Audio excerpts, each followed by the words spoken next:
Presented by KRS Music.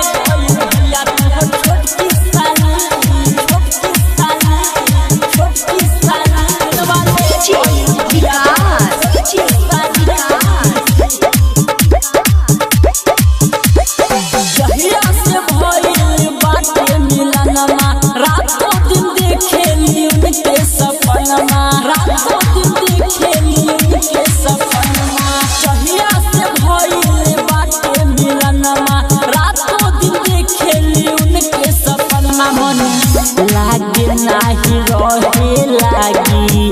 खाली खाली मन लागे नाही रहे लागी खाली खाली दिल वाले कोई भैया तोहर छोटकी साली दिल वाले कोई भैया तोहर छोटकी साली दिल वाले कोई भैया तोहर छोटकी साली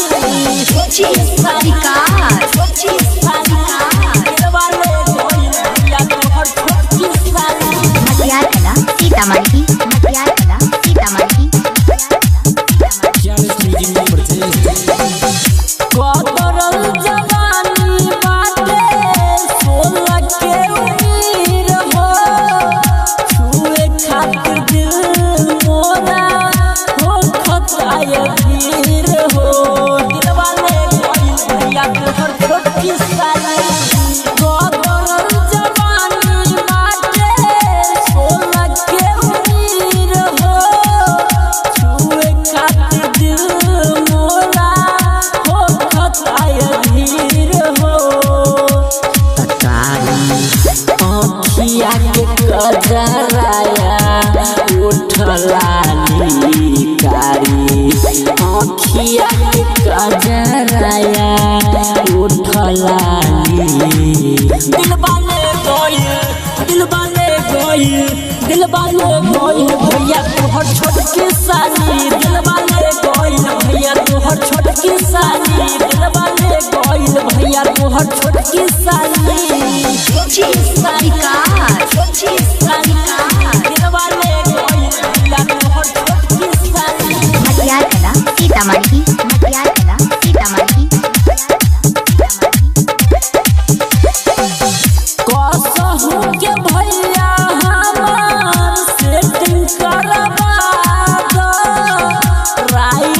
संतोष गुड्डू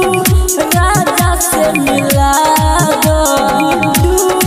राजा से मिला दो कसहु के भैया हमार सेटिंग करवा दो राइटर संतोष गुड्डू अमित से मिला दो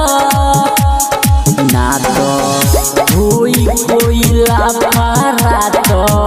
परी है गाली ना तो कोई लाफारा तो परी है गाली दिल वाले कोई